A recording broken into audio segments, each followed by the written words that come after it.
the U.S. Hello, everyone, and welcome to another evening with Trade Justice Alliance.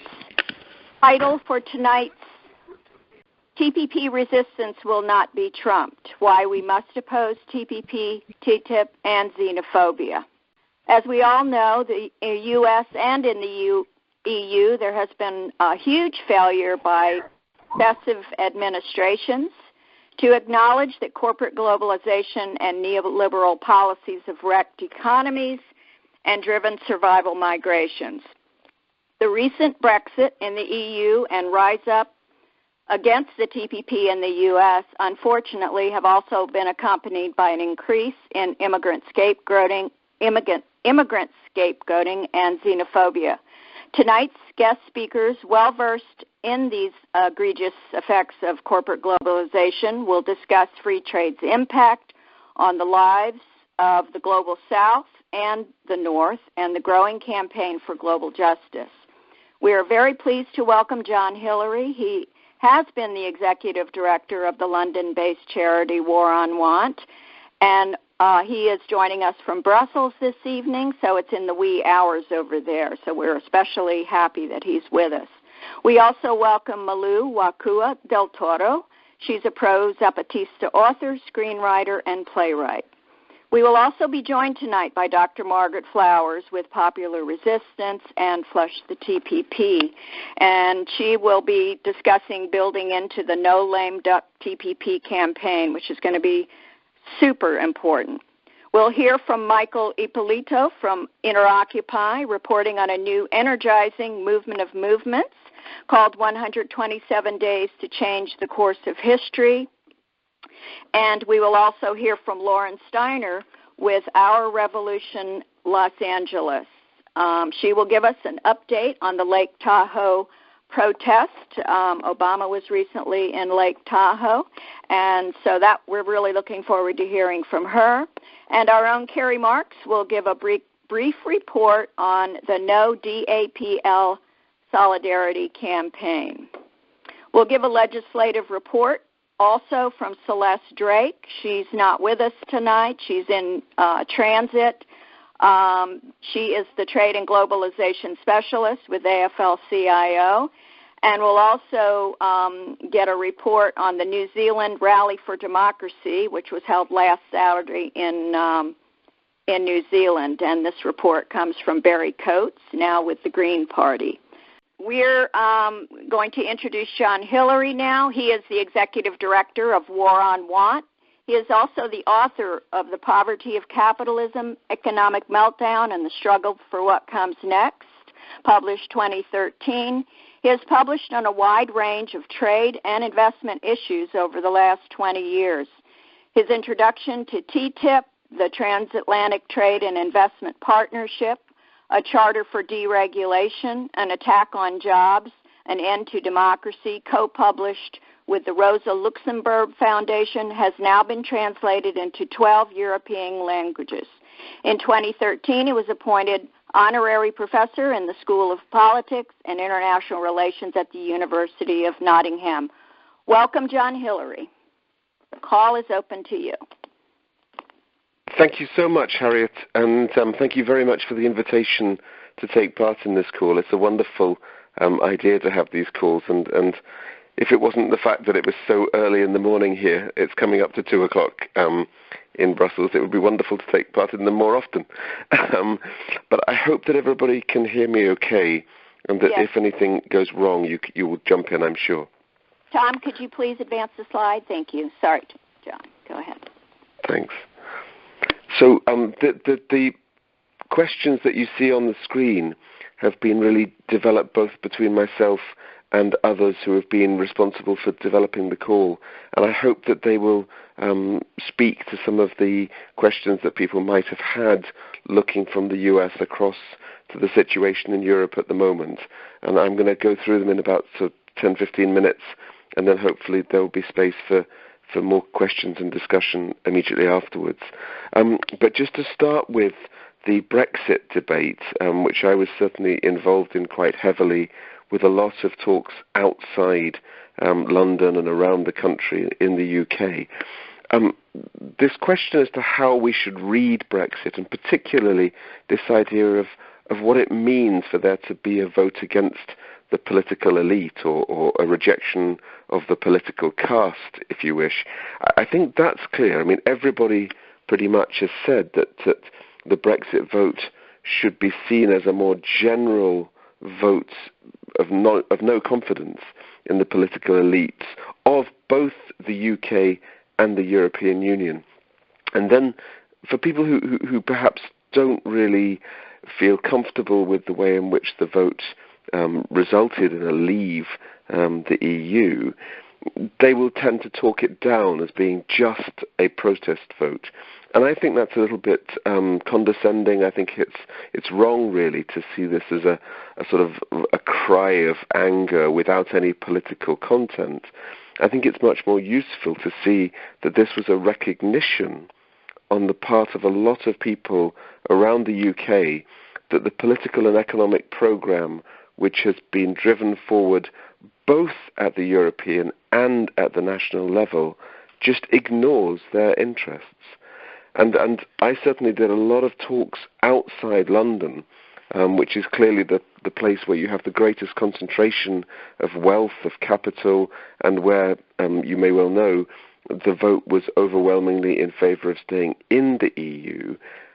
Outside London, there was a much greater sense of anger that a lot of communities had been completely excluded from the benefits of growth, from any of the economic investment that we've seen over the past 20, 30 years.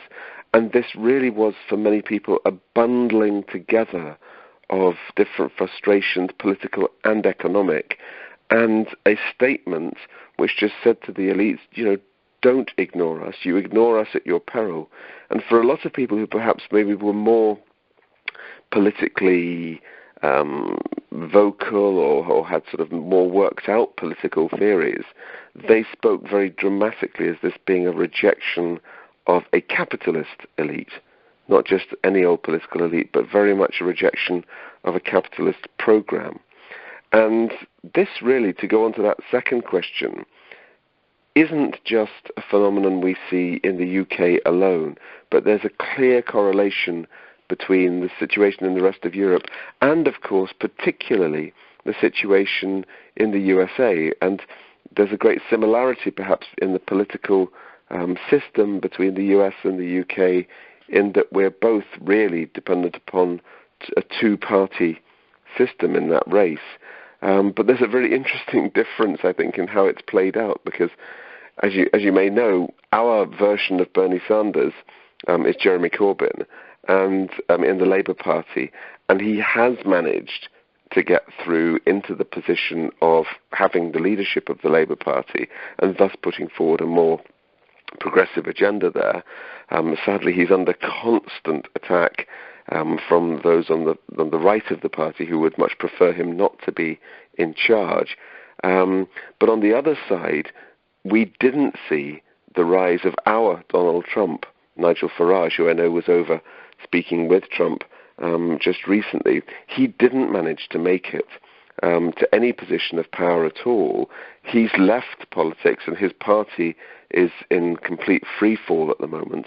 And even within the Conservative Party, the more extreme pro-Brexit camp didn't benefit so much from the leave vote in the referendum. So we've got an interesting sort of difference that we haven't got our version of Hillary Clinton yet. We've got our Bernie Sanders, and also we didn't get the Trump nightmare that you're having to face perhaps in fighting off over the other side. But also the other thing is perhaps more serious for us, that if you look across the whole of Europe, there is a distinct hollowing out of politics. The idea that the old social democratic balance, the contract with the people, whereby you would have a slightly more soft version of capitalism, which was engaged by both the social democratic and the Christian democratic parties, and they would hold the centre ground. That equilibrium, which has existed perhaps since the 1950s, is now being shattered in country after country. We saw it obviously already in Spain with Podemos, in Greece with Syriza, although they were forced to back down, but also in Portugal, in Austria, and next year with elections in both France and Germany. Again, it's quite clear that the centre is under huge, huge attack. And this, I believe, is not because the world has changed and the parties are finding it difficult to keep up with the new circumstances of change, but I really believe it's a lack of political will to provide the necessary vision that will draw people to those parties.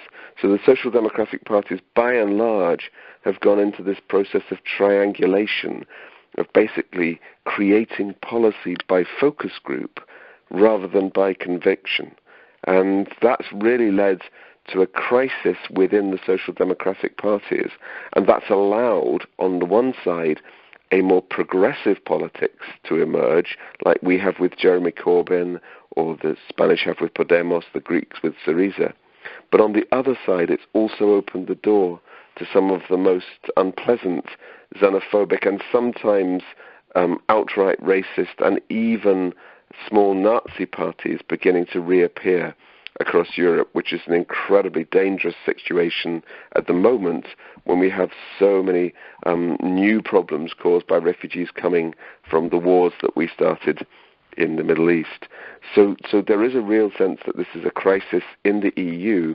The European Union leaders are meeting both this week just past and the week coming in Bratislava in Slovakia, and they are saying, what can we do? What can we do to save the European Union because of this crisis and this threat from both the right and the left, but particularly the crisis since Brexit?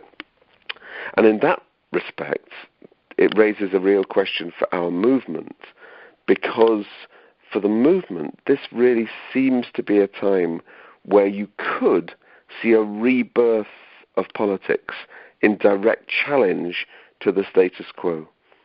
And that is very exciting. It's scary when you have the threat from the right, and particularly scary in some countries of Europe, more than necessarily in the UK at the moment.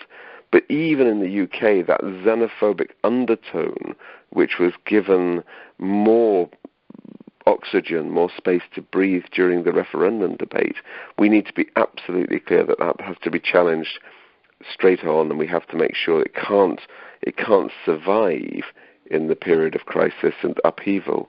Our job really, I think, is to channel the movement and all of the anger into a progressive politics. And certainly that's what's happening, excuse me, that's what's happening on the left of the Labour Party behind Jeremy Corbyn, a real sense that this is a moment that we can use to try to advance progressive politics in a way that we haven't had for 30 years. And that's why you see there's a real energy in the UK behind this new movement called Momentum, which is linked to the Labour Party and very much a grassroots movement of people who want to see a new vision in politics. And I think it requires us to ensure we don't talk down to other people who perhaps haven't got the same level of political consciousness or eloquence, which can be a trait of people who live in the metropolitan elites like London with all of the wealth and that. We've had a lot of people who perhaps are a bit sour at the result of the referendum, saying, we just need to tell everybody else in the country that they're wrong about immigration, and we need to tell them about the net contribution that immigrants make to our country. Well, actually, I think that's wrong, because the net contribution that immigrants make to the economy is completely clear. But if you've not been offered any stake in that economy, if you don't consider it to be your economy, you consider it to be an economy which is just for the benefit of the 1%, or even perhaps for those who live around the 1%, the well-meaning NGOs and the liberals, but who enjoy an incredibly affluent lifestyle, then you're missing the point. And I think we need to speak honestly to people throughout our country of the issues where they are, and promise not words and explanations, but promise a program of mass reinvestment into their societies, into their communities, which will do actual real things for them rather than just adding to all of the sense that somebody else knows best and they should just shut up. So going on to the fourth point then, let's be a bit more specific about what this means for the fight against TTIP on our side of the Atlantic and all of the other free trade agreements. And I think, the fact that the powers that be are in such crisis is also reflected in the fact that our campaigns are in the ascendant. And the TTIP program, as I'm sure you've read, is in real problems now, with more and more of the key politicians beginning to say that they don't want to be associated with it. We have also very immediately the threat of the EU-Canada deal, CETA, which is being seen as a dry run for TTIP. And that, again, is under incredible threat, even though up to now it's been much less controversial than TTIP. And so you may have seen in the press that just yesterday, on Saturday, there were mass demonstrations across Germany and Austria, 325,000 people on the streets in Germany, 25,000 on the streets in Austria, campaigning against TTIP and CETA. And also that on Tuesday, we have a massive demonstration in Brussels, and then there are going to be more people going to Bratislava because the trade ministers will be meeting next week to decide whether or not they want to say yes to CETA. We have the added problem that a lot of these debates take place behind closed doors, and so it's very difficult to mobilize people against what can seem very obscure trade agreements. But I think that this is an extraordinary time. I've been working on the free trade agreements of the European Union for the past 20 years, and we've really not had this level of mobilization at all up until now. But I think we need to continue. We can beat TTIP and CETA, I'm absolutely sure, but only on the basis of solid local campaigns which are joined up across the continent and indeed across the wider world. But the final point, I think, is this, to go about a positive agenda beyond resistance. Our victories up until now have really been about staving off the worst excesses of the free trade agenda. So if you think back to the 1990s and the victory over the multilateral agreement on investment, then you think to the noughties and the victory over the World Trade Organization, which was trying to introduce all of these new powers for big business. These were all great victories, and I'm sure we'll have great victories to come. Similarly, on your side of the Atlantic, the incredible victory against the free trade area of the Americas, or ALCA, that was an amazing time. But we haven't been able to go to the next stage and say, okay, what about our alternatives? What about our agenda? And I think that's the challenge we have now, to bring the movement with us, to articulate a really clear, different agenda, a positive agenda based on principles of social justice, environmental sustainability, etc. And then to try and get that into political articulation through the channels we have available to us. And of course, the big difficulty in all of this is that it's always easier to fight against a bogeyman. So when you have the great bad WTO or the great nasty TTIP, you can raise a lot more energy and rouse more people to come out on the streets in confrontation with it. Sadly, it's a bit more difficult if you're going behind a program, and that's where I think politics takes over. It can't just be about single-issue campaigns. It has to be a political articulation which can speak to a broad mass of people and speak to them where they are and address their discontents. So that's a bit of a rush through all of the things which I thought it would be interesting to just say to start off the discussion. I see that there is a number of questions which have appeared on the screen in the chat box, but I assume, Harriet, I'm just going to hand back to you now and then perhaps be able to answer those in a second. Great, thank you. We're going to open the phone lines for questioning right now. So please, if you have a question for John, press *6 on your telephone. There may be a little bit of a lag time between when you press *6 and when we're actually able to get you off mute. So anyone with a question, please press *6 on your phone. Hello, this is Dr. Patricia Tercey. I wondered if he would be willing to give his contact so that he could be contacted. That's me? Yes. Yeah, no, you're very, very welcome to contact me. As Harriet said at the beginning, I'm just coming to the end of 12 years working within War on Wants, but I'm going to be transferring over to continue working on exactly this agenda of trying to build up a positive trade strategy, working together with Jeremy Corbyn within the Labour Party on this. So perhaps it's easiest if I just give you a Gmail, which is just jhillary@gmail.com, and I'll write it in the box now as well. Thank you. Thank you. Our next caller is at area code 906-399. Your line is open. Good evening. It's Mark Aslan, Upper Peninsula of Michigan. My question is, the news media in Europe, are they pretty open to talking about all the trade agreements as opposed to our country here where the mainstream media is forbidden to talk about it? The only place you really hear it is on Free Speech TV or someplace else. How's your news media treating this over there? Thanks. Yeah, it's a really important question which gets raised in a lot of the public debates we have. And I'm afraid it's going to be a bit of a difficult answer because there's a huge difference between different countries.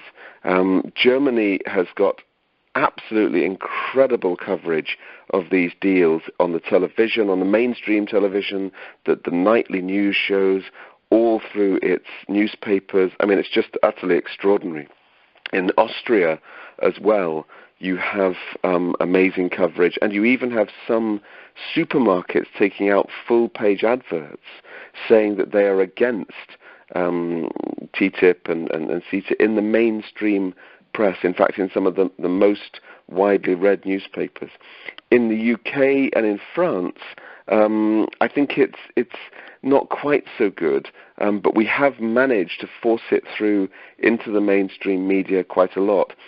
I think you could say that almost all people who've got any interest in politics know about TTIP and CETA really quite well, and certainly in the Brexit debate, all of the discussions that I took part in had free trade agreements, TTIP and CETA, absolutely at their centre. So I think the media has managed to get to grips with the subject, but really particularly in Germany and Austria, and then less so perhaps in other countries. Thank you. Thank you. Our next question comes from caller at area code 603-694. Your line is open. Hello? Megan. There you are. Sorry. Yes. That's okay. You can hear me now? We can. Go ahead. Yes. I would like to ask the speaker, so you characterized you characterized what's going on with the trade agreements in Europe in terms of a sort of progressive politics. Could you just say something about the movement that Varoufakis is trying to launch in terms of a broad, I guess, he calls it a democracy movement, but could you just say something about how that meshes with what you're prescribing? Yes, definitely. That's a really, really good point. Yanis Varoufakis, who I don't know how many people are aware of his background, he's really becoming like the rock star economist in the European Union, having been the Greek finance minister in all of the most difficult debates that Greece had with the European Union last year, and then losing his position within the Greek government. Yanis Varoufakis has now come back with this movement of his own, really, called DiEM25, which you can Google. It's just DIEM25. And the idea for him is to try to preserve all of the institutions of the European Union and reform them through some form of civil disobedience, which isn't really very well spelt out. And it's causing an enormous amount of debate and I think some argument within the left, because most people within the European left would say that this is an impossibility. It's actually a deception on his part, because there can be no reform and there can be no progress within the institutions of the European Union. And particularly for most countries, the euro, which they've had to take on as the single currency, is like a straitjacket which prevents any form of economic growth. It just encourages much more dependence on Germany and a subservience to the German hegemony in Europe. So I think Yanis Varoufakis' work, as you may have seen it on Jacobin, it's certainly interesting that he's trying to come forward with an alternative, but there are much better, much more far-reaching alternatives which perhaps have been better thought through on the left. Just one tiny word on the movement there. There are still a lot of very nasty right-wing xenophobic voices coming through in respect of the trade agenda, but the movement itself really isn't built of them. You just don't see them on any of the demonstrations. They're not involved in any of the political debate on it. They just exist in those little pockets where they happen to have representatives elected in the public assemblies. The most dangerous exception to that, perhaps, is in France, where the National Front, which is openly racist and a really nasty far-right party, is coming up in the ascendant and is leading in the polls towards the presidential elections next spring. That doesn't mean they're going to win, because the system in France is very complex, but it's certainly a very nasty moment for the French people. Thank you. Okay, our next questioner comes from a very long phone number, which I assume is an international number that starts 303-325. Your line is open. Can you speak? Hi, this is April. Can you guys hear me? Yes, we can. Go ahead. Okay. I'm in Denver right now. Thank you. I had a question. I'm curious if you could speak a little bit about Islamic economics. I've been learning a little bit about it, and I feel like I listen to quite a bit of right and left media, and I feel like the Islamic economic solution would bring these xenophobic issues could bring that kind of discussion out, and also just talk about the problem with interest. I'm reading this book by, I don't think I can say his name right, but Tariq El-Dewaney, called The Problem with Interest. And it just seems very fundamental for all of the economic issues going on. If you could talk about that a little. Yeah, definitely, April. I think that's a really interesting, an interesting way to come at it. And certainly, in the time that we had the immediate aftermath of the financial crash in 2008 and 2009, there was a lot of interest in Islamic finance in particular, and we did some nice talks with Tariq El-Dewaney, the guy whose book you're reading, and certainly it offers a much more positive approach to the issue of finance capital, and I think it's in that particular context that the different approach that Islamic banking and finance brings can really pose an alternative, a positive alternative to what you're seeing in traditional finance, and particularly fractional reserve banking. It gets a bit more technical, certainly then. But what I haven't found is any evidence that particular model challenges the free trade model that we are faced with in these big mega-regional trade deals. And in fact, you'll see that within the TPP and indeed the new East Asian mega-trade deal, which is RCEP, you do have a lot of Muslim countries who are perfectly happily involved, despite the difficulties that it's going to bring to their people. But certainly I think it's a very good difference of slant on it. And if I may, I'm just going to talk to one of the questions which was written on the chat box, which is a little bit linked to that, which was asking about how Trudeau in Canada has approached CETA. And I think, again, it's slightly similar. He is all in favor of CETA, but he's trying to do it in a slightly kinder, gentler way than his predecessor, Stephen Harper, did. Still very much pro the free trade, the free market economics, but doing it in a way which makes it look more socially acceptable.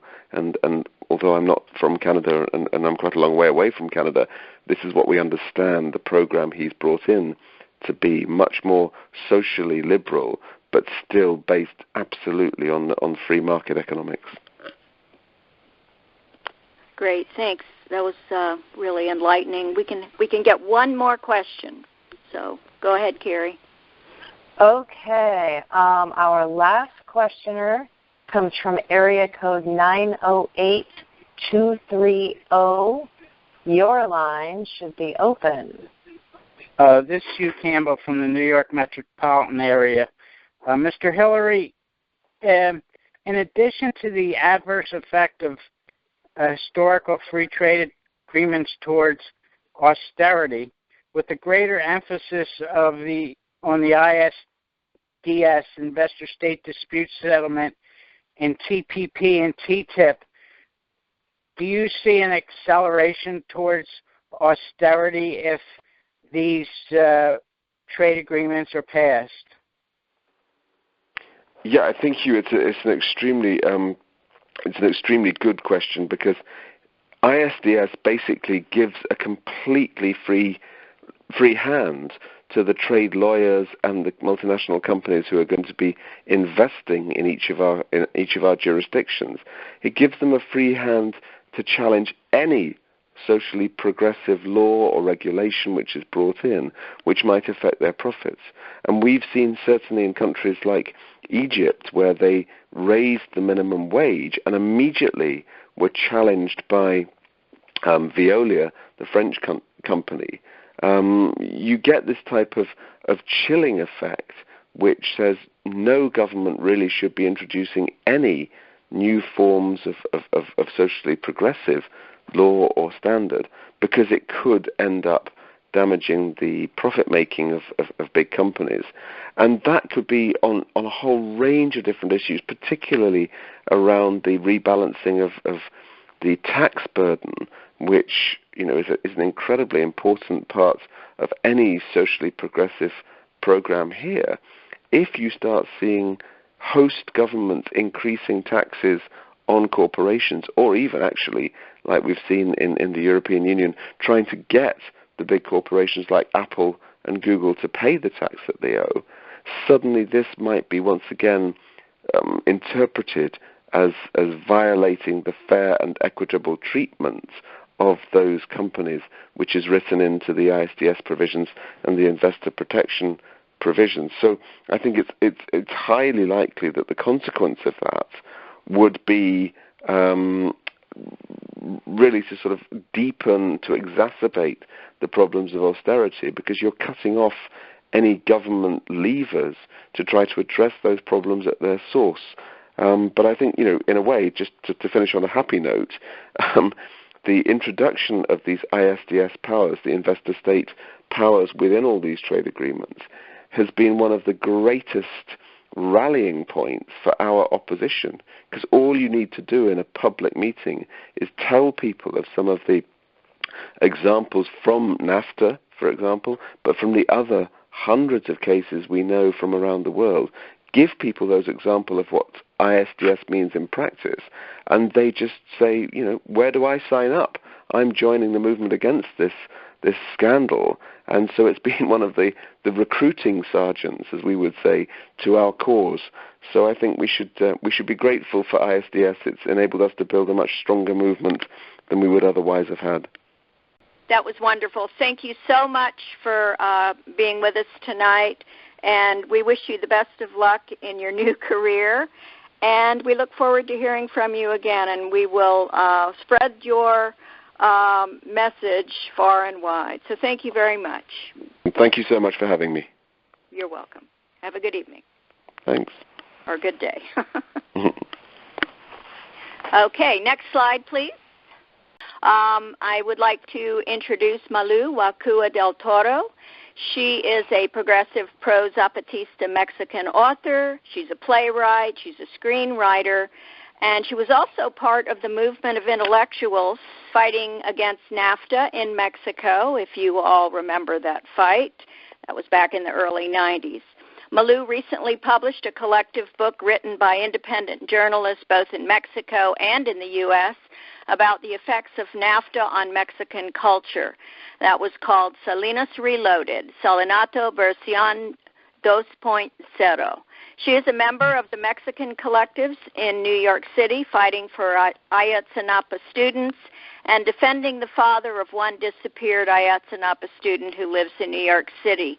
Not by pleasure, we might add, but as an immigrant resulting from NAFTA. She is also a member of the Occupy Wall Street Zapatista Solidarity Network. Next slide, please. I would like to open the floor now to Malu. You have the mic.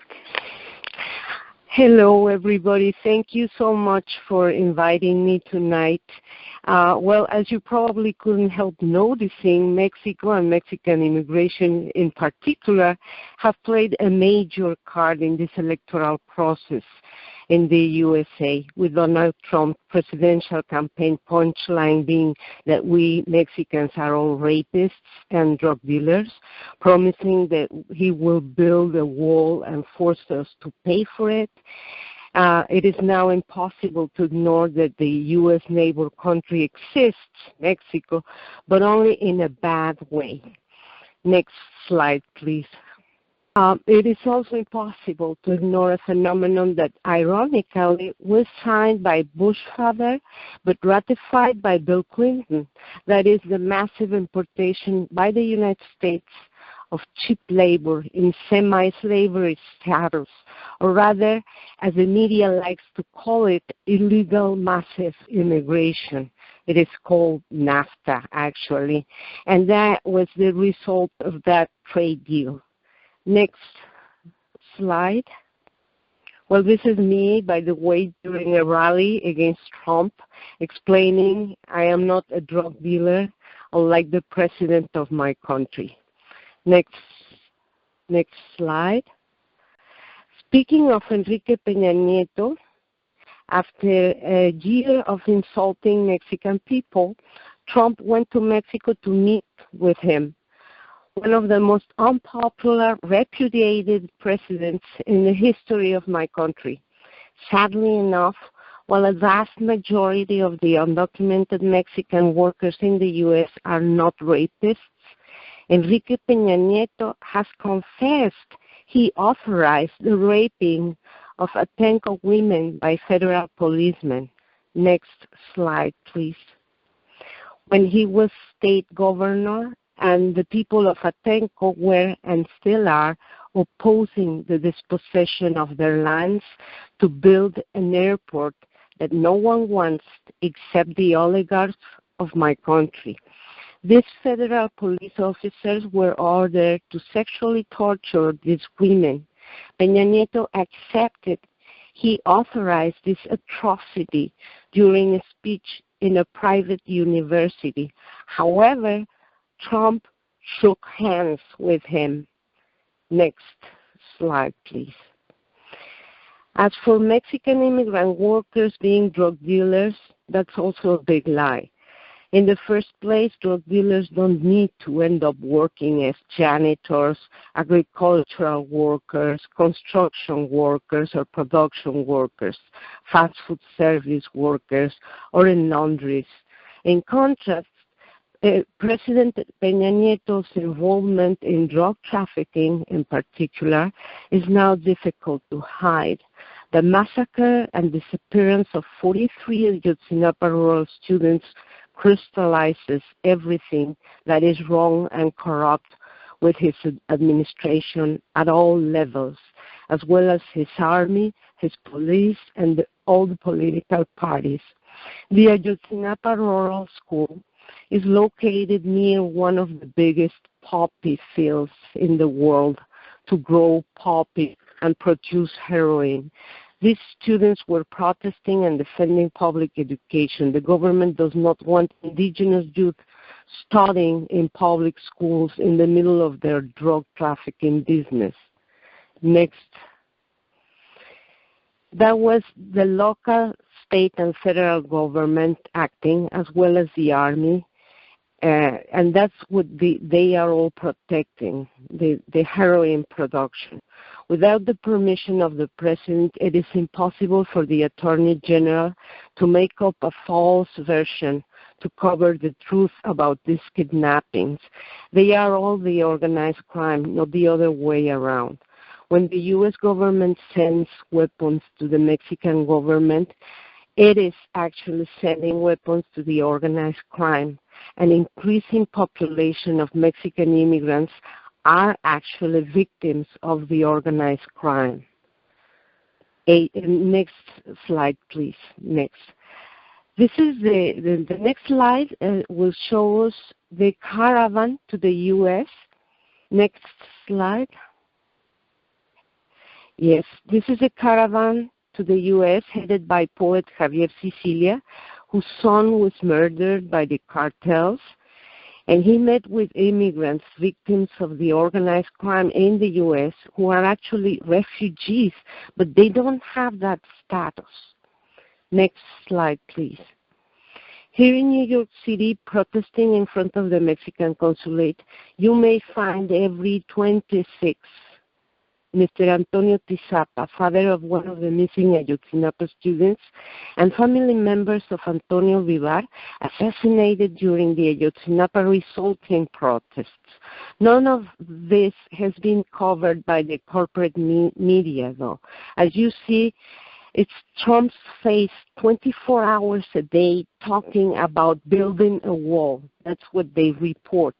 On the other hand, Trump's insults boosted his campaign because hatred is always easier than trying to understand a phenomenon.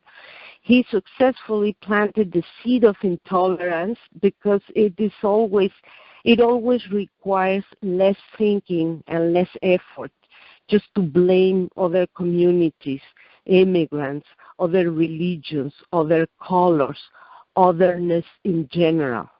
Next slide, please. Excellent, thank you. So it is way easier to feel invaded by Mexicans than to wonder how come a person can abandon everything he or she has, even his or her children, to come to work at a dangerous poultry production plant 13 hours a day, for instance, or an overheated laundry being yelled at all day long. That person must be absolutely desperate to do such thing. That's where your questions, free or of hatred, would lead you. No one ever wakes up one day and thinks, oh, what am I going to do today? I'm going to migrate. I'm going to abandon my family, my community, my country, my language. There have to be more powerful reasons and causes. What if the main reasons are not lack of control at the borders and lack of walls, but these bad trade deals like NAFTA and now the TPP. I think Trump is intentionally disconnecting the right reasons of the wrong trade deals, although he allegedly opposes these trade deals. Is not true, because he doesn't show that in their actions. Okay. Tomorrow, September 19th, marks the 36th anniversary of an earthquake in Mexico City. that not only shook the city, but the entire political movement. When people saw how much of this tragedy was due to the government corruption, a grassroots people movement was born. We were able to overthrow the local government. We were able to replace the assignation process of the mayor by an electoral process, a democratic process, and we had a good real chance to make real changes in the federal government. Then, of course, NAFTA was born and signed without the people's consensus and actually in spite the people's will. Next slide. Even though we were protesting and warning against this trade deal for 5 years, the deal was signed. And we actually had a counter proposal. What John was saying, that there are no counter proposals, we did have it 20 years ago. For starters, we asked, call it the right way, because this is not a free deal. This is not a free trade negotiation. It's free of regulation, which is completely different than free trade. And we were asking a real trade with the consensus of the people. That was our proposal, and with real regulations. So we were ignored and crushed, and the deal was signed. Then the Zapatista uprising started, January 1st, 1994, the same day that NAFTA got into effect. The Zapatista movement, one of the most innovative, inclusive, feminist, pro-LGBT rights movements before LGBT rights were like fashionable, way before mainstream and politicians started to talk about it, and indigenous rights, which are never in fashion, but they defended them, and pro-environmental movement, of the most innovative of the last century and most influential anti-systemic movement of this century. They knew exactly what NAFTA was going to be about. That's why they chose that date. It not only eliminated good jobs in the U.S., but increased Mexican migration by twice the percent. It means those U.S. jobs that were sent to Mexico weren't so good. Before 1994, when NAFTA got into effect, Mexico was a country producing and exporting corn. It did not buy it. Corn had been the basic grain of the indigenous food across Mesoamerica before the Spanish conquest. After NAFTA, Mexico is now a country that depends on foreign corn and foreign food. Since growing corn was the basis of the economy, almost all Mexican peasants, except the autonomous communities like the Zapatista communities and Cherán communities, are now completely dependent of the foreign food. They rely completely on the foreign food. They cannot produce their own. It's too expensive. Why? Because this agreement was signed in spite of the opposition of the people. And when this opposition grew too large to be stopped, the U.S. and Mexican governments invented a scheme named Fast Track. According to the Mexican experience, Fast Track means in secret, behind the backs of the people, without protections to the workers of any of the signing countries and the environment in any of the signing countries. This desperate situation only increased the immigration to the U.S., activating the U.S. economy with cheap, almost slave labor. You've got to work as many hours as your boss tells you, with no overtime, and if you try to organize your workplace, your supervisor knows your numbers and has you deported. That's it. If you get deported and you go back to your country, your prices as a small producer cannot possibly compete with the imported prices and the big corporations' prices. courtesy of NAFTA. So there is no future for you. Those are the things that secret deals try to have you ignoring until you suffer them and have no way to protect yourself and your community against them. Next slide, please. Speaking of secret deals, celebrating 20 years of NAFTA, I published a collective book about the propaganda machinery that defeated us in Mexico, the investment in propaganda, the bribes to all the journalists and intellectuals, and even the Nobel Prize of Literature to Octavio Paz, the one poet and political essayist who supported NAFTA and backed President Salinas, who signed NAFTA. I invited some of the best Mexican journalists, both in Mexico and here, specialized in Mexican media, arts, and culture, to talk about the effects of NAFTA. The book is virtually banned. It hasn't been printed and distributed. You can only get it online, and no one made a review about it in Mexico. Why? Because we are explaining and portraying the real face of NAFTA, the human face. It is not a pretty face. Next slide, please. When I left my house, says Esperanza from Las Palomas, Puebla, as interviewed by Marco Vinicio Gonzalez in the section named How NAFTA Ruined My Life, my mother and my grandmother gave me their blessing at the patio. We cried all the three together. I still remember it and get a lump in my stomach. I was determined to cross to the other side. My son stayed there with my mom and grandma because my husband crossed the border and went to work to the other side. After NAFTA, things started to get ugly to us. All my brothers and cousins had to leave the rancho. I tried to get a job and work at a garment factory in Puebla, but I had to pay transportation and food because it wasn't not too close from home. I had to leave home every day at 4 a.m. to get to work in time at one of these maquiladoras, which took union jobs from the U.S.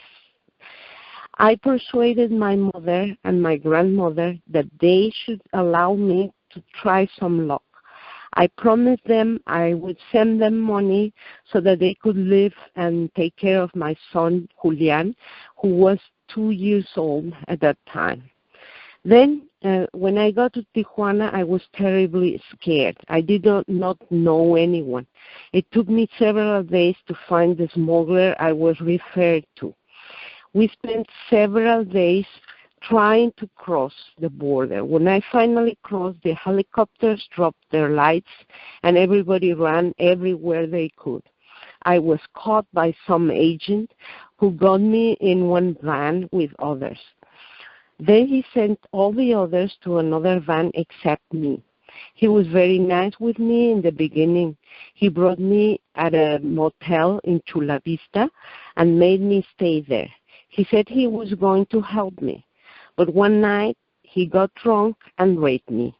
When he left, he locked the door. I felt dirty and ashamed. I wanted to kill myself and did not find why. This is what the book named Salinas Reloaded says, and still 20 years later, we cannot talk about that. My publisher stepped back and asked me to take his logo off my book. It is only available online in Amazon. There is a reason why these stories should not be told. While this woman suffered, Mexico was able to produce the richest man in the world, according to Forbes magazine, for several consecutive years. Mexican tycoon Carlos Slim, the richest man in the world. Now, how is that possible? Should we advance the slide? Should we advance the slide now, I think? Yes, you can change the slide, yes. Thank you. Sorry. No, how is that possible? When you see the story of this woman, the last thing you can imagine is that she comes from the same country, even near the city, where the richest man of the world made his fortune as soon as NAFTA got into effect in 1994. The truth is, Carlos Slim made his fortune not out of anything he produced, but by destroying unions and privatizing public services. That is the face of NAFTA and all these trade agreements without the consensus of the people. It's the face of injustice. It's the face of Mexican workers making $5 a day so that people in the U.S. can buy beautiful things, and not so expensive. Next slide, please. In the meantime, the next slide, I think it's okay. In the meantime, right in front of the Metropolitan Museum, you can see Carlos Slim's house. It's the only residential house on Fifth Avenue, and he bought it not because he lives there, not because he needs it, but just because he can brag about it.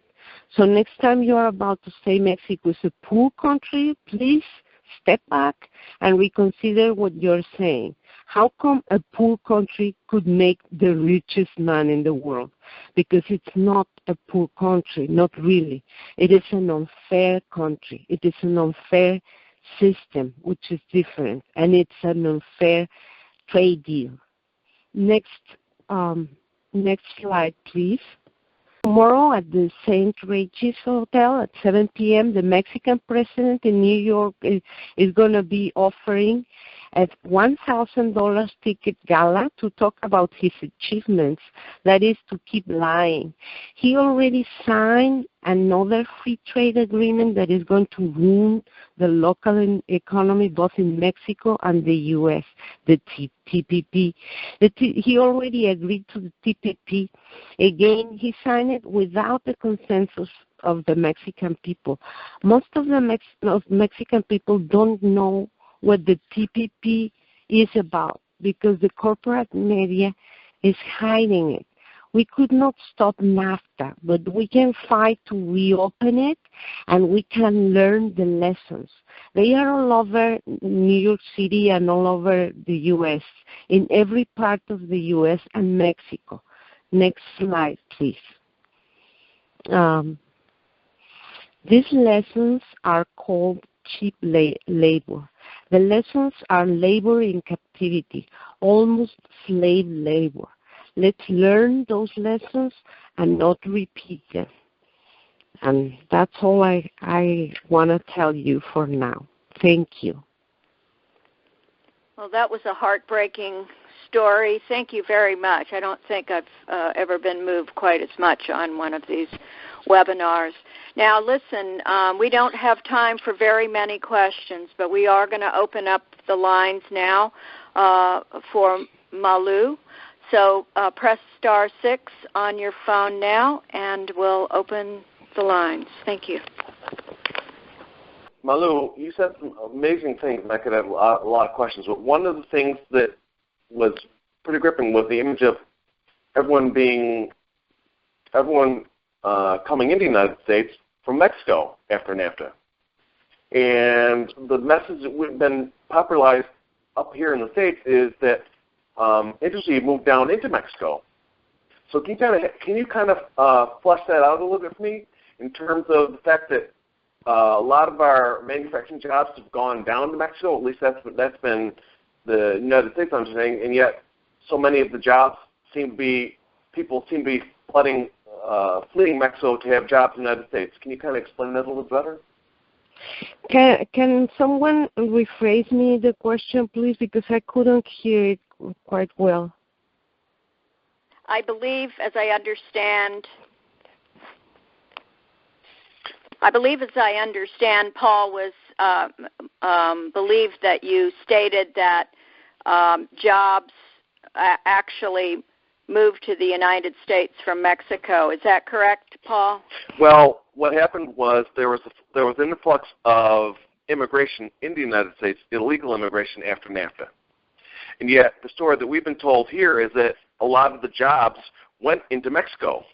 So why is it, if so many jobs have gone to Mexico from the United States, that so many people end up coming from Mexico into the United States?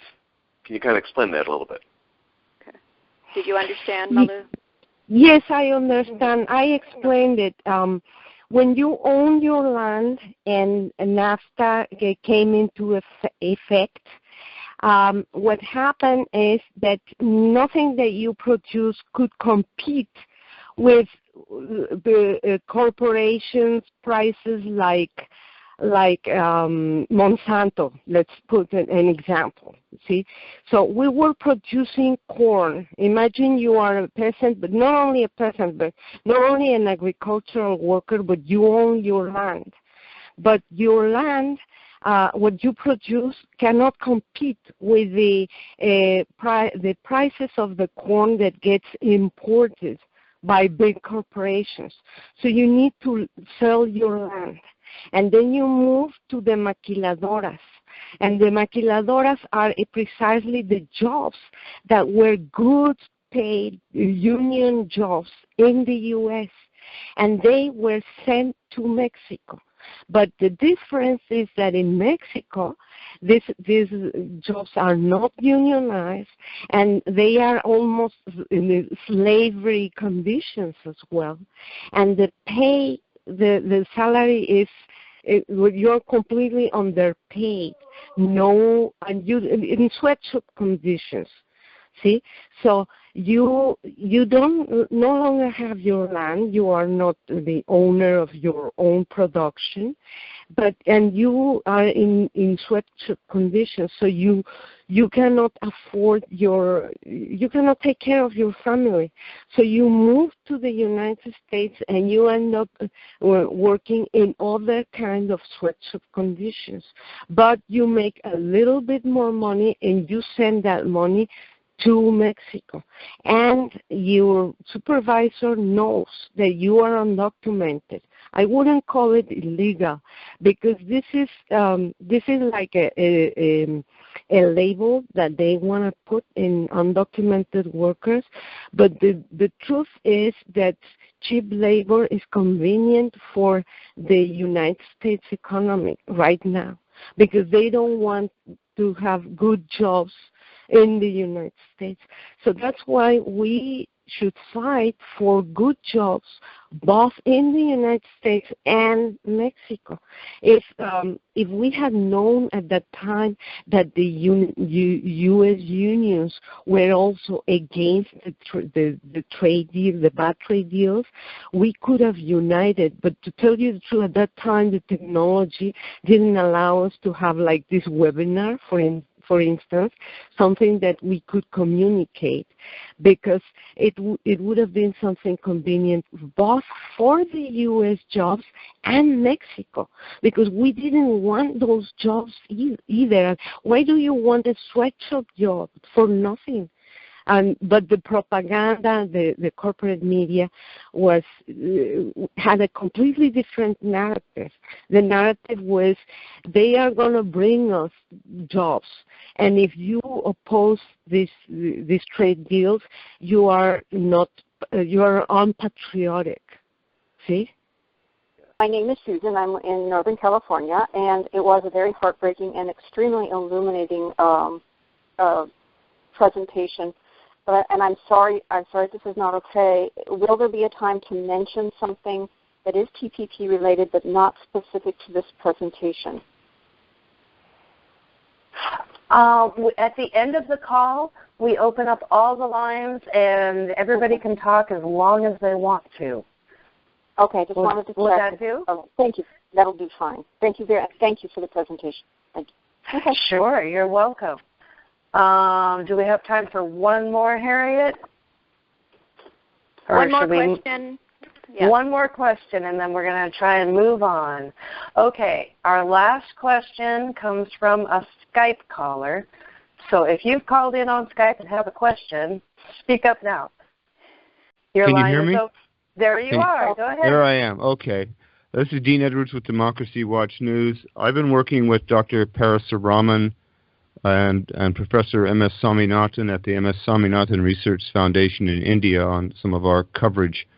And we're going to be producing, if you're in Des Moines at the World Food Prize, we're going to be producing a press briefing for Professor Swaminathan. We'd love to have you or one of your representatives there pose questions about some of these issues. I think they're compelling. I think they're important. They're exactly the sorts of issues that Dr. Parasuraman is working on even today in rural India, and it's something that my question regarding all this is: what economic models are being offered to working farming families in Mexico today? Are they all failing, or are many of them failing? What attention is being given to promote people's self-reliance in the rural economy? And I believe the MS Salinato Research Foundation might be able to assist with that. But what is your response, please? My name is Dean Edwards, just to remind you. Thank you for your question and your offer to participate in your program. I would be honored. Thank you. There is a model that is working, and it's actually the model of indigenous autonomous communities like the Zapatista community, because they own their own land, and they have they have been learning from experience how to do it. They are trying a leaderless horizontal system in which the government gets rotated by the people in the community. No one stays in power, because that has been one of the main problems in Mexico, all the tyranny. And they also eradicated the organized crime. They are one of the few territories in Mexico where there is no organized crime. That's amazing, because now all the organized crime is controlling the government at all levels and all the territories. We have a lot of people who are actually escaping if they don't want to pay their how would you call it, like a rent for their turf or something like that. And the other alternative is they get killed, or their families get kidnapped or killed. And the Zapatistas have been eradicating all that, and they are an autonomous community, but of course they are under the attack of the government, because the government wants their natural resources. They have oil and their land, and they have many. They are in the jungle, so they have many natural resources that the government ruled by these big corporations wants. They want to set hotels and casinos and drug trafficking, and the same thing that they have in Acapulco, and they have in Puerto Vallarta and in Cancun, all that. So there is a model, but the model is under attack. Well, thank you. And if Carrie, if you or one of the others there on the staff could give her my contact information, I'd love to put her in contact with the right people in India. Can do, Dean. Great. Thank you. Thank you. Thank you, Dean. Thank you, Malu. We hope sometime in the future that you will grace us again with your presence. That was wonderful. Thank you so much. Thank you. Thank you very much. Okay, beautiful. Okay, Lauren Steiner is a grassroots activist and organizer who has worked with numerous of the organizations that we have been organizing on this campaign with. She's been fighting fracking and the TPP for over 4 years now. She's led several TPP protests in LA, mostly at Obama and Clinton fundraisers. She's also organized the Creative Action Outsourcing Congressman Becerra outside his office in 2014. We will be able to pass the link to that event on to you, so you'll be able to do it, review it. We weren't able to put it on the slide for this call tonight. She was the lead organizer for LA for Bernie, now called Our Revolution Los Angeles, and she was also a Sanders delegate to the Democratic Convention in Philadelphia. And also she organized the TPP protest on the floor at the convention. 2 weeks ago, she organized a protest of Obama at the Lake Tahoe Summit, where he came to talk about the Lake Tahoe Restoration Project. You can follow her on Facebook at facebook.com/laurensteiner.la. And she's now doing a lot of Facebook live streaming, and you can also reach her on Twitter at LA for Bernie and occasionally at Lauren_Steiner. Welcome, Lauren. Your mic is open, and Tom, please advance to the next slide. Thank you for inviting me to this call, and I also appreciate your letting me go early. I also have another commitment tonight to go hear Medea Benjamin, co-founder of Code Pink, who just wrote a book on the U.S.-Saudi Arabia relationship that I'm anxious to learn about. So I'm here to talk about tonight the protest that we did at the Lake Tahoe Summit, which was about 3 weeks ago up in Lake Tahoe. And this was originally organized by the woman in the middle with the megaphone, Nicole, who's a fellow Bernie delegate who lives up there. Whoops. And she knew that this Lake Summit, second one, the first one was started by Harry Reid, and it's really to talk about the problems that they're having up there in Lake Tahoe, many of them caused by climate change. And they managed to get through a $415 million package in the U.S. House and Senate to restore Lake Tahoe. And Nicole's thinking was that if we continue to do fracking in California and if we pass the TPP, which prevents fracking regulations on fracking and other environmental regulations, all that money is going to go down the drain. And because California Governor Jerry Brown was also at the summit, tell Obama no TPP and Jerry Brown no fracking. So, at first I was wary about having two different issues in one protest because I think it mixes the message. But it ended up being a very good thing because the media that we were able to get there, which was the local Reno television stations, 3 of them actually covered the protest, but they were their angle was the water. So the fact that we were able to have something so elemental as water and the poisoning of the water from fracking and the pollution of the lake and the lowering of the water level of the lake was very, key to the people that lived there and the people that were going to that summit. If we were just sort of talking about the TPP, it might have been a little wonkish. So it was very good. And we also talked in our speeches there about the Dakota Access Pipeline. So all of these things are very connected, of course, and we were able to, it was a small group. We had maybe about 35 people. It was very hard to get people. What I learned about Nevada was that the progressive community is very small, and we hardly had anyone from Reno or Carson City, which were pretty close by, and yet we had Bernie delegates like me coming up from Los Angeles and 2 other guys coming up from San Diego, and some people from other environmental groups. Rainforest Action Network was there with their Keep It in the Ground banner, which they were able to unfurl inside the summit, which Obama saw, and he addressed them in a sort of snarky way. And we also had a couple of people inside holding up those TPP signs, the ones that you see in the slide and the ones that we held up on the floor of the convention.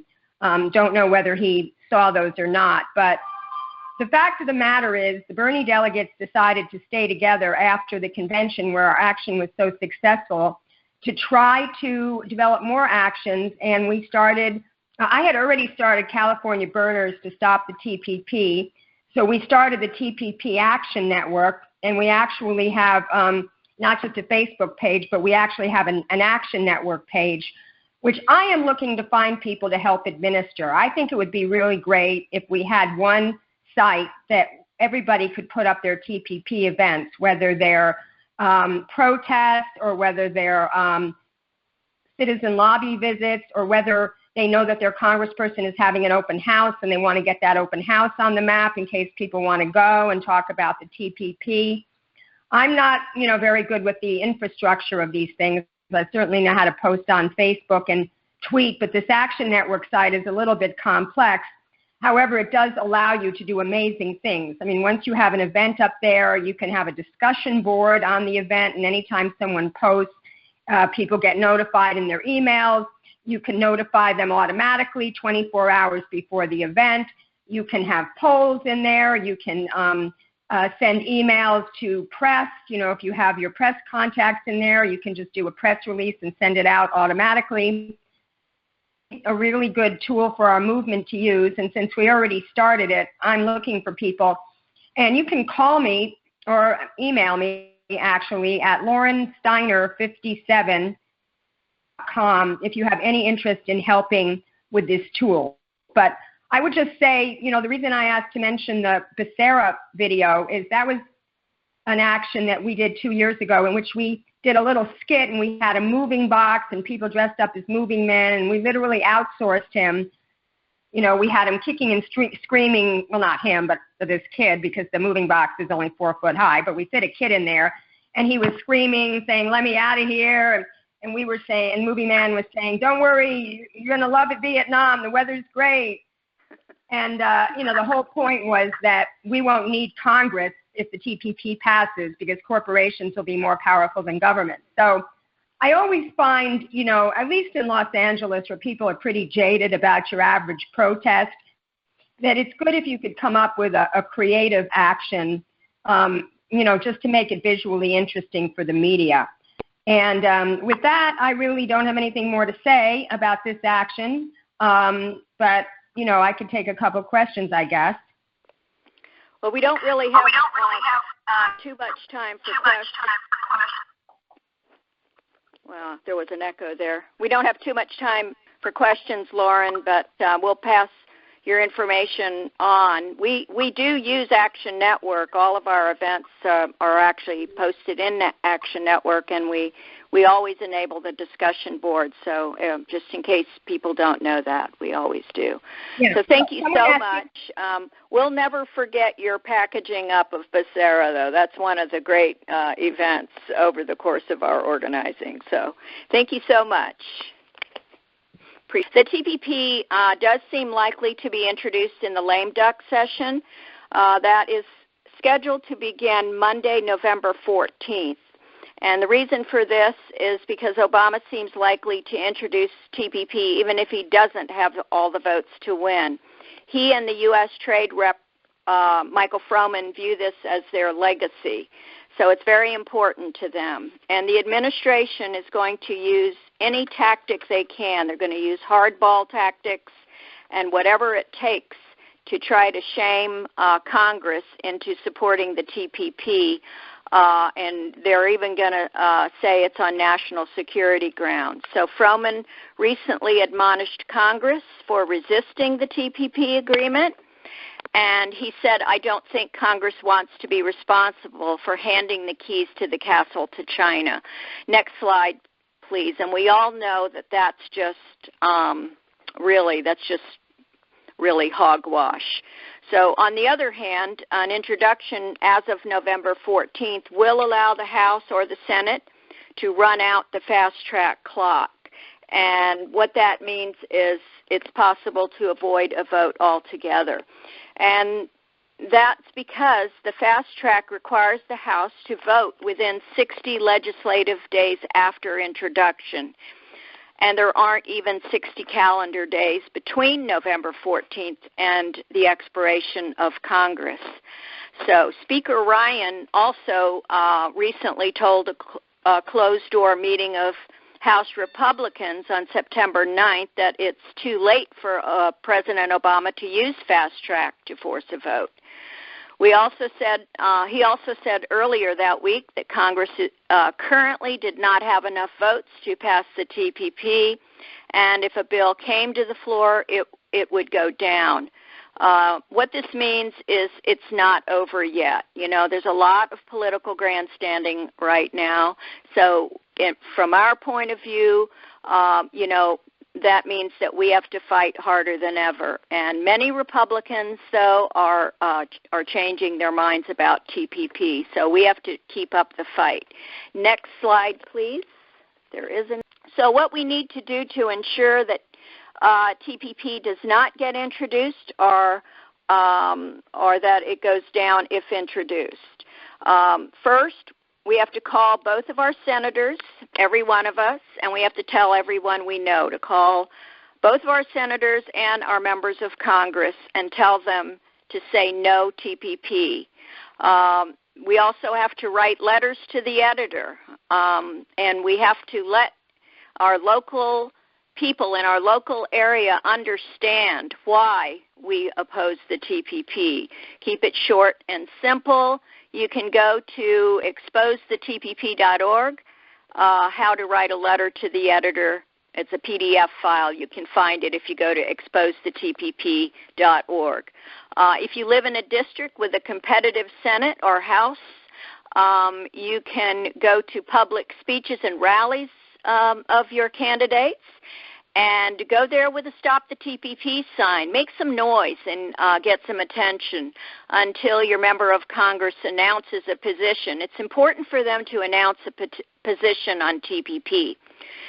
You can also email a local reporter to ask the candidates why they haven't taken a position.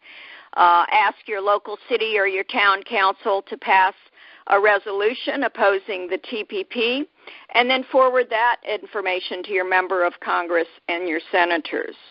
Go to the alliancefordemocracy.org. We heard Nancy earlier on the Q&A, but Nancy is with the Alliance for Democracy.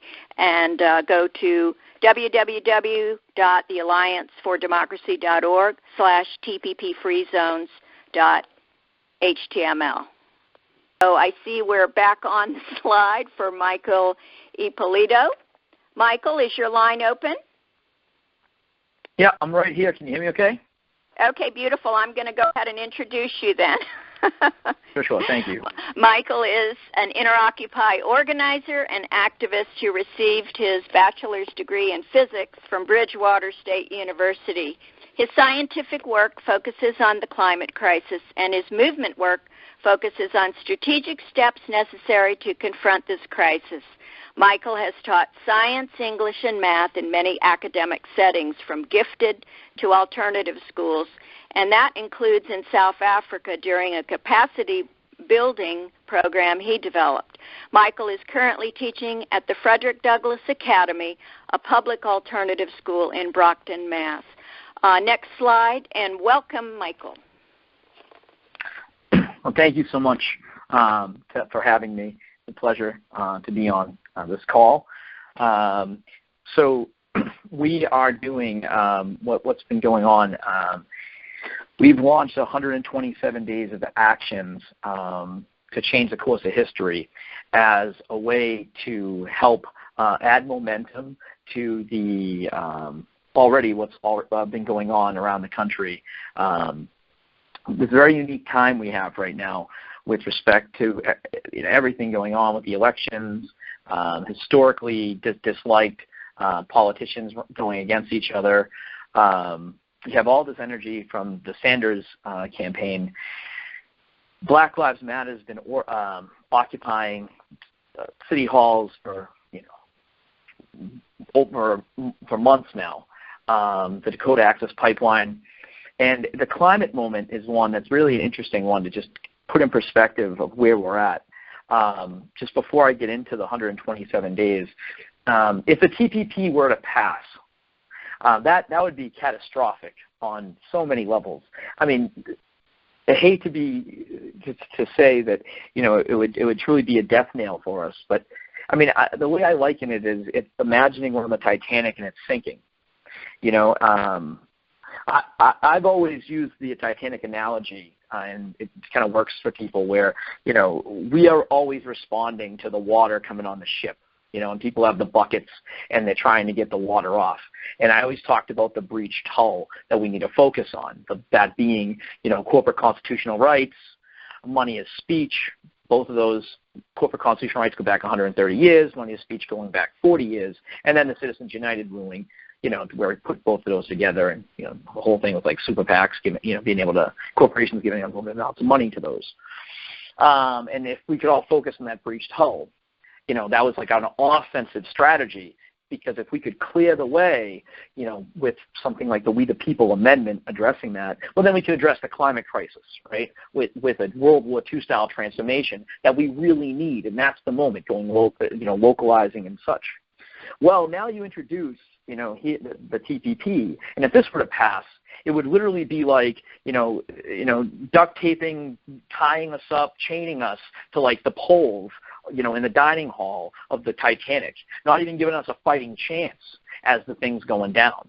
And it's really interesting to put it in that way, because, and also something just to lift up here is the idea that, when the Constitution was signed, 6% of people were protected by it. 6% of people were recognized as persons. So, the struggle for personhood to be gained throughout the years here in the United States, came with it the idea of, corporations getting those personhood rights. And that's why the history of institutionalized racism in this country is so entangled in the history of corporate personhood. And now you have the TPP being that next iteration. Okay, so something just to lift up in a positive way is that the movement's has been so successful that the power structure needed to have the Citizens United ruling go through. Because if that didn't go through, Bernie Sanders would be the candidate of the Democrats, and that was needed. So too, the power structure needs to have the TPP go through and to control the internet. Because if they don't, we are rising. We're rising together, and we're taking ownership of our country in ways that it's really a beautiful thing to see and be a part of, and to see how much in the last just 5 years since Occupy, how much the movement's really come together and converged and such. So, with that being said, so the 127 days of actions to add momentum to what is going on, the centerpiece of it really is to stop the TPP, but there's more than just that, because things like, having organizations like Black Lives Matter, who, has endorsed us, and other, First Nation tribes and such groups, it's having get-togethers where they talk about like truth and reconciliation commissions, like in South Africa that was done. Now, granted, they're not going to be formal ones, but just to have people start talking about and wrestling with the questions of institutionalized racism, genocide, slavery and such. And, from a strategic standpoint, it makes sense in many ways, because that's a viral type, bring people together topic. And for those who don't know, I mean, we just did an action yesterday in Boston with TPP banners, and I can't tell you how many people said to us, "What's a TPP?" And pretty seemingly educated folk coming up to us having no idea. So, we don't have a lot of time, and we really need to do something, actions that really can reach the masses. So, that, these Truth and Reconciliation Commissions, that's an interesting way to kind of have a dialogue that's really needed in this country, while also, bringing these people together, and connecting the dots to show the history of, not just corporate power, but this next iteration. As far as additional actions people can take, making a banner. We can show someone how to make a really high quality banner, within just a few hours, and doing something where you have, standouts. What we'd like to do is have more and more, like they used to have, like, Twitter Tuesdays and kind of like, actions like that, where we'd have like standouts with banners covering, street corners around major cities and such. And simply like we did yesterday, you have the TPP Occu cards. You can go to Popular Resistance's site, get them right there, order them or whatever. And if you get a whole bunch of those and just you're doing a standout, you take some photos, you post them on social media with the hashtag StopTPP, and you hand it out. the TPP occupies. That's an excellent way. That's really not, that it's not too demanding for people, to get people involved. And like you said earlier, encourage people to call their congressperson and such, and all of that. So, so the 127 days really is a way to ramp up actions, and it's also building momentum. We're already converging. The movement has been for years, as I said, but coalitions that are being built or ones that were established, the idea of it to be a coalition of coalition, movement of movements, and really a party of parties that's growing, because there's people we're working with.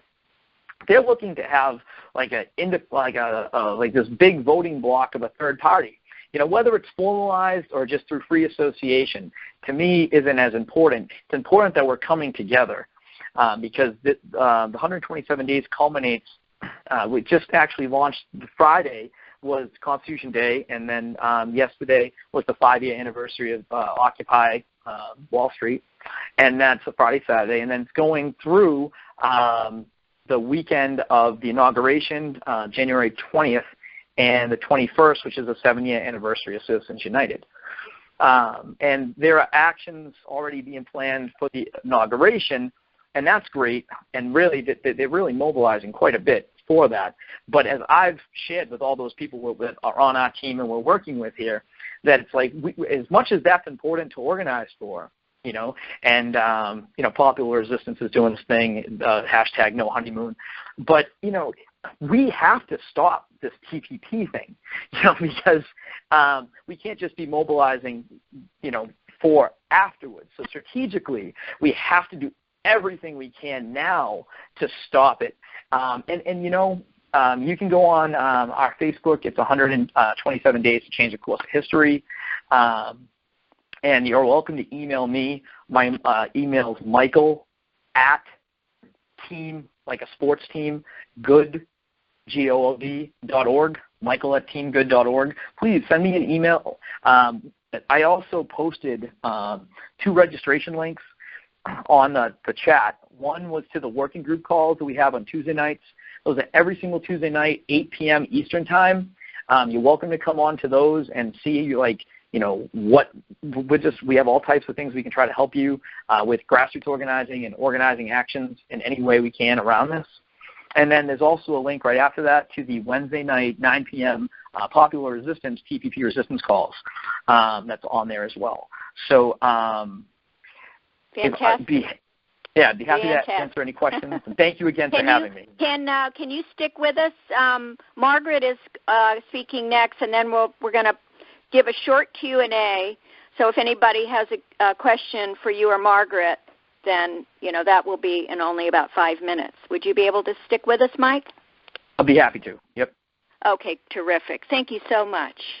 Yep, you're welcome. All right, beautiful. Okay, we'd like to introduce Dr. Margaret Flowers, who probably needs no introduction on this team, but nevertheless, we love her for coming on these calls.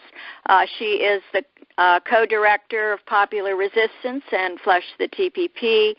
She's with Popular Resistance, and she works on the Flush the TPP campaign. Welcome, Margaret.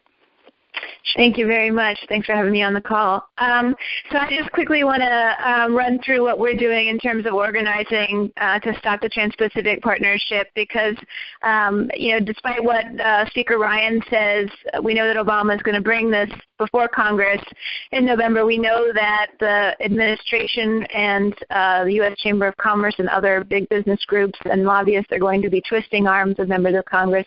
We saw what happened at the Democratic Party platform fight, and how people who know better, refused to reject the TPP because of President Obama's so-called legacy, not wanting to interfere with that. So our job is to try to prevent them from introducing it, and that means that we have to hit them now. We have to continue to hit them all the way through. So really strongly support Celeste's call to bird dog members of Congress prior to the election, push them to come out publicly and strongly in opposition to the TPP. Do whatever you can to make a lot of noise right now, but then we're also going to have to hit them super hard when they return to Congress in Washington, D.C. So we've been we put out the call back in April for the No Lame Duck Uprising. We have almost 4,000 people who have signed up for it, and it's growing every day. We are put out the call that we actually are going to do a training and days of action in D.C. for when they return. So people can travel to D.C. on November 12th. We'll have sleeping space that night. We'll do the training all day Sunday, November 13th, and then we'll launch into 4 days of action, November 14th to 17th in D.C. We will have Bill Moyer of the Backbone campaign with us again, and we're working on trying to get other excellent and experienced trainers because, we hope to have a large turnout and to be able to do some pretty strong actions. There will be all risk levels and all, types of support that will be needed. So, there will be some people who participate in rallies and marches, some who will do possibly civil disobedience, and others who will be playing support roles, very necessary support roles. So we hope that if you have any possibility of making it to Washington, D.C., even if it's for part of that you're able to join us. And then following that, members of Congress will be going home for 10 days around the Thanksgiving break. And that Monday to Wednesday of Thanksgiving week would be an excellent time for people to do local actions. We suggest strong actions in district. Last time when we were fighting fast track, people did what were called drop-in and hangouts, where they just stayed in members of Congress's offices all day long. That was a simple action that, people held signs and were a constant presence. They did shifts, showing their member of Congress how important this issue was to them. That would be a low-level action that people could do. People could also do other actions of, higher caliber if they're inclined to do that. And certainly we would encourage that. At this point, the only thing that's going to stop the TPP is if we give the fear to members of Congress that if they move forward on this, that a popular revolt is going to break out. So this is the time to be courageous and to do whatever you can do to support or participate in actions to stop the TPP. So please go to flushtetpp.org/nolameduck and sign up. Please spread the word through your networks. If you're part of an organization, you can endorse it. But let's try to get as many people taking action in D.C. so we can show some big momentum there. We'll plan that out into districts, and then probably we'll have to come back to D.C. after the Thanksgiving break, and we have some ideas around that as well. So this is the time for us to throw down. So thanks so much for this opportunity to speak with you. Thank you so much. Stick with us. Tom, could you advance the slide, and then we'll open the mics. If anyone has a question for either Margaret or Michael, press *6 on your phone. Okay, we've got a couple. Okay, here's our cue. Okay, our first question for Margaret or Michael, and please keep your question brief so that we can get to at least a few people before we're out of time. Our first question comes from Alan in British Columbia. Alan, your mic is open. Hello. Hello. There you are. Speak loudly, please. Yes, I would like to find out if we could follow up on that question of setting up a fair trade protocol. I know that John had sort of began to get into that a little bit in his presentation, but it sort of got kind of truncated. And I'm wondering if Dr. Flowers or Michael may have any awareness of any work that's being done to really get a fair trade compact created so that countries can sign on to a fair trade compact. Thank you for that. I missed the beginning of the call because I had another call that conflicted with it, so I didn't hear that part of the presentation. I'm not aware of a particular compact, but I'm interested in the idea. We were in Montreal for the World Social Forum, and our track that we did was on talking about what type of trade we would like to see. Ours was particularly focused on health. So if you would be interested in getting in touch with me, our email is info@popularresistance.org. be happy to talk more about how we could get that in the works. I'd be happy to. Thanks. Thanks, Alan. Yeah, and as far as there's like groups like Fair Trade International and such, but and you can check that group out, what have you. But the thing is that they have the legal standing to right now. You go back to like a Supreme Court case like 1919, like Dodge versus Ford Motor Company, that says like corporations have to uphold profit above all the competing interests. They have standing to allow for this behavior that is not logical or that really pursues profit over like death of humans. A great case of that was in Alabama when Monsanto dumped PCBs. So when you want to try to, and people died and no one went to jail or whatever, and, the whole thing.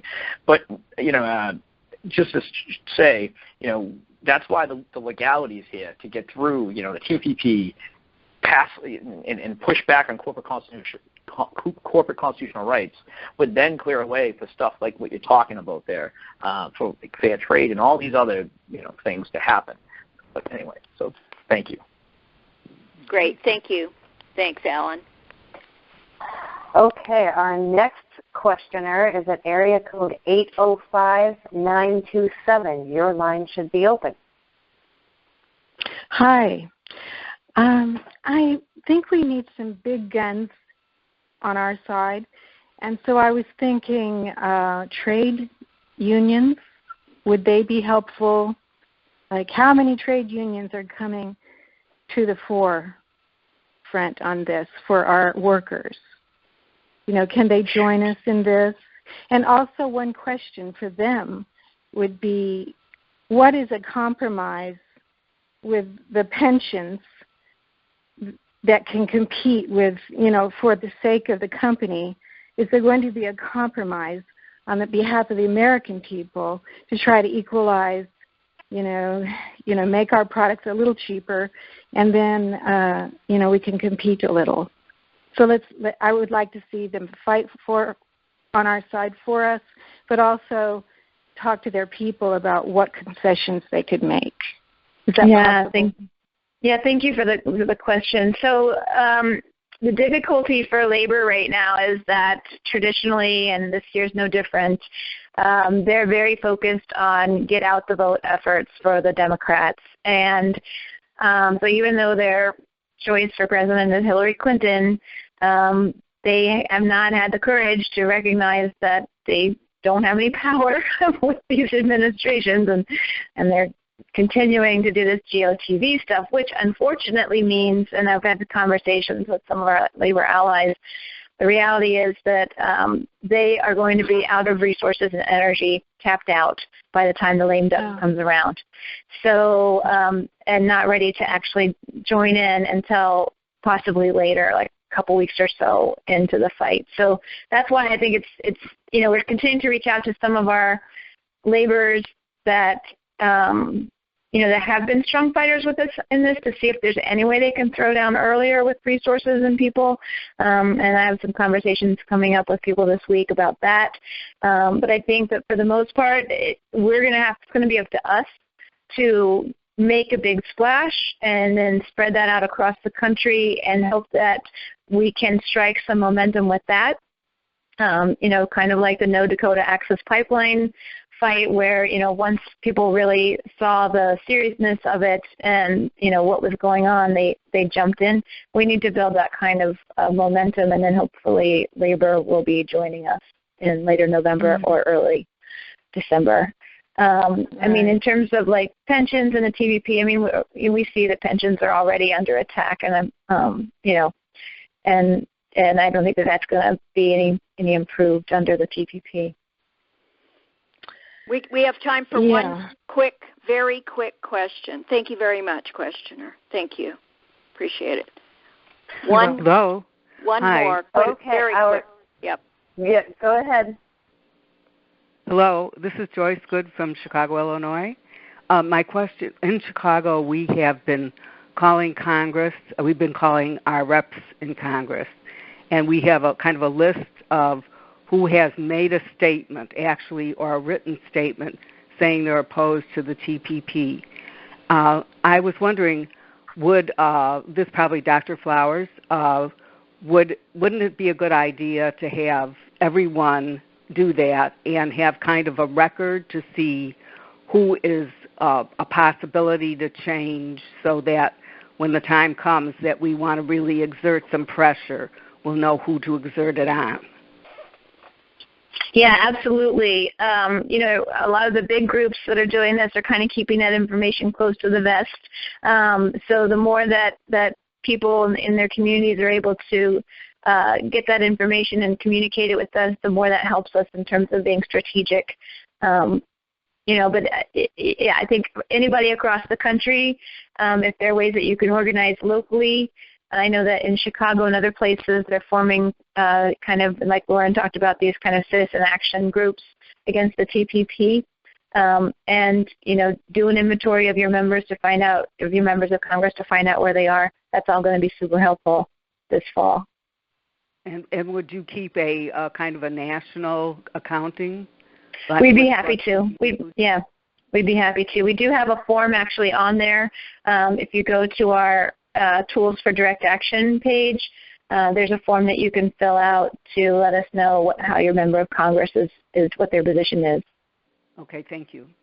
Thanks.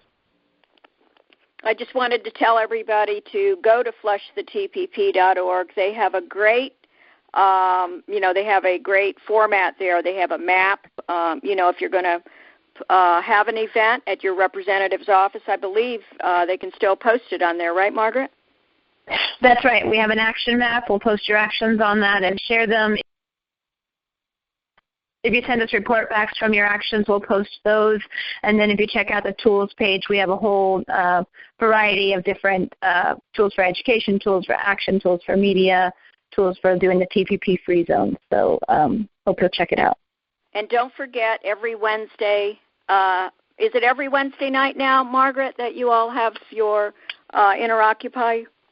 Yes, we moved into a weekly call, so it's every Wednesday night at 9 p.m. Eastern, 6 p.m. Pacific. It's our TPP resistance call, and that's where we share information, and talk about what we're doing to stop the TPP. So all people that are TPP resistors are welcome to join us. Beautiful. Thank you all so much. Thank you both very much. We'll have another call, and you're going to be welcome on it. So our next... We're going to next have a report on the DAPL from Carrie Marks. She is one of our planning call members. She's a co-organizer with us, and we can't live without her. She does a lot of work with organizing the phone system and keeping us on target, although we are running a bit behind on this call tonight. She's our social media developer. She's a citizen journalist with Occupy Hawaii and Iowa 99 Media, and she puts out our YouTube. She combines our PowerPoint and our audio and turns it into these great YouTube videos. So welcome, Carrie, and Tom, please advance Carrie's slide. Thank you. Thank you, Harriet. Hello, everybody. This is Carrie. We at Trade Justice Alliance just wanted to take a few minutes at the end of our call tonight to recognize the actions that are going on in protest of the Dakota Access Pipeline, commonly known now by the hashtag #NoDAPL.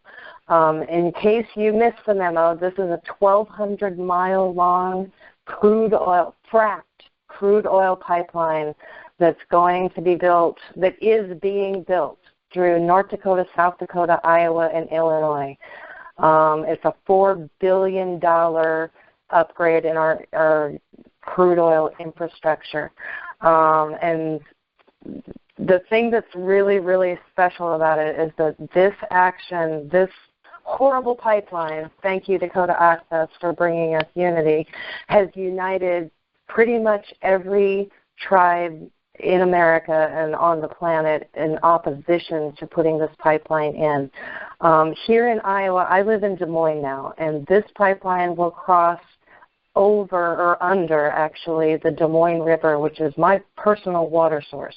It also will cross over the Missouri River. It goes under the Missouri River in 2 places, and it also goes under the Mississippi River. I haven't seen a lot of press about that, but people need to know that too, that this crosses 2 of our major watersheds in North America and virtually every single creek, river, and stream in the state that I live in now. There has been a lot of attention paid lately because, like I said, all of these tribes are uniting against this horrible pipeline, and the actions have been taking place across all 4 states. The Standing Rock Sioux Reservation is the home to at least 2 major camps. You can also search for Sacred Stone Camp or Red Warrior Camp. Those camps have had as many as 7,000 or more people at the camp at any one time, and I think nobody really knows the number because so many people are coming and leaving every day. But basically why we wanted to talk about this is because this basically represents the new colonialism going on right now. This also represents 150 years of broken promises by the American government against our tribal nations. Here in Iowa, besides the usual environmental concerns and water concerns, this has been a huge land grab. In Iowa, our main resource is our beautiful black topsoil. We grow a lot of your food here, and this pipeline has taken family farmland that has been in the family for generations. These folks that pay taxes and thought they owned their own land are now finding out that they're not as important as profits for an oil company. So direct actions are going on, like I said, across all these states and across the nation and the world at this point. The slide that you're looking at now, there's a lot of resources, but I picked these 2 out as what I thought would be the best first stop. The NoDAPLSolidarity.org website is kind of the main website for compiling all these actions. And somebody has also been compiling all sorts of lists and Twitter feeds and Facebook pages and Reddit feeds and all that at the NoDAPLarchive.com. So check out those 2 sites for resources. And if we could go to the next slide, please. I just wanted to also mention that the reason also that this is a big deal is because this is a big oil winning huge if the TPP is enacted, because they've already taken private farmland and private land by eminent domain. They have dishonored the American tribes, the North American tribes, by basically just throwing away the treaty and saying, oh, we don't need, you don't get that part anymore. We need it. It serves the public good. It's the ultimate corporate power grab, just like the TPP, and the TPP is just going to make this worse. So skipping over pretty much most of my notes and trying to wrap this up quickly, I wanted to make sure that people knew those 2 websites that were just posted, and what you're looking at now are kind of the common hashtags. So if you look on Instagram or Twitter or Facebook, start with these hashtags and go out from there. In Iowa, we've been fighting this pipeline for over 2 years under the hashtag NoBakken. No Dakota Access, Respect Our Water. All of these will lead you to other actions. And please do what you can to support. We understand at Trade Justice Alliance that all of these issues are connected. And so what you can do, if you cannot get to North Dakota, you can support them still. You can share tweets. You can repost social media. If you are in a position to provide supplies, money, good intentions to the actual physical camps, that is huge. Besides the 2 big camps, there are a lot of little camps. There's a camp on the Mississippi River at Sandusky where 40 people were arrested yesterday in Iowa. They need money. Every time that somebody gets arrested, they need money not only for bail and whatnot, but you have recurring court costs, and they need to make copies and all kinds of things like that. Join or create an action. If you don't have an action near you, make one. If you are one person standing on the side of the highway with a sign, it's still a very powerful show of support and resistance. And call Obama, sign petitions, do whatever you can to stop the TPP and stop this pipeline. And that is the bulk of it. Thank you, Harriet, for the time, and thank you, everybody, for listening. And I turn it back over to you, Harriet, for the wrap-up of the call. Thank you, Carrie. That was really great. I'm impressed. Jeez. All right. We want to, at the last part of this call, we would like to acknowledge everybody that endorsed this call, but we don't have time for that. So I'm going to mention one group that I'm a member of that is very appropriate for this call. The SOA Watch was founded by Father Roy Bourgeois. They hold a vigil at the Columbus, Georgia gates of the School of the Americas. They do it every year, calling on our representatives to close this military training camp responsible for training Latin American paramilitaries in the art of torture, enforcement, and death.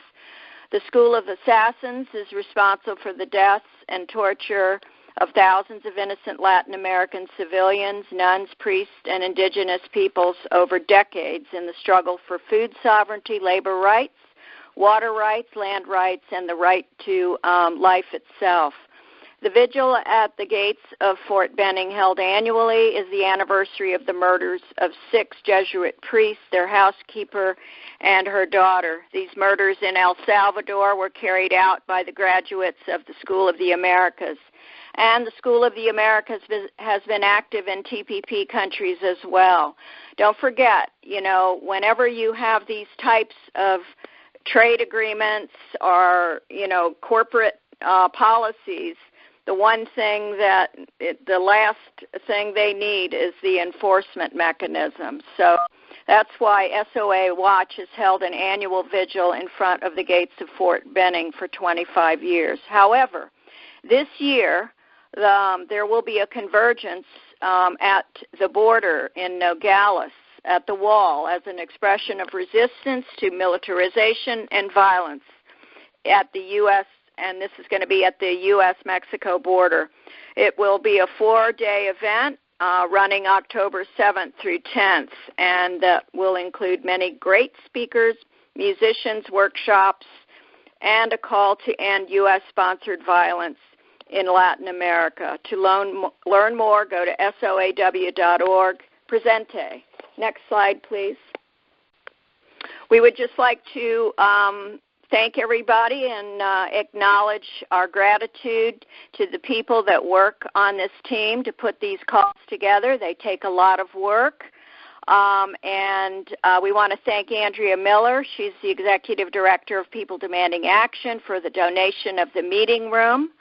And just to everybody on the team and to all of you, the most important thing and the reason why we have these calls is just we need to stop the TPP and the TTIP and these other corporate designer trade agreements. So we can't give up the fight, and we need you all to jump in and work extra hard in these next however long it takes through the lame duck session, because we have to stop the TPP. So thank you very much. Now we're going to open up the lines, and that is the end of the call, but we will stay on for conversation, and if you have any questions, there might be someone who can answer it. Thank you.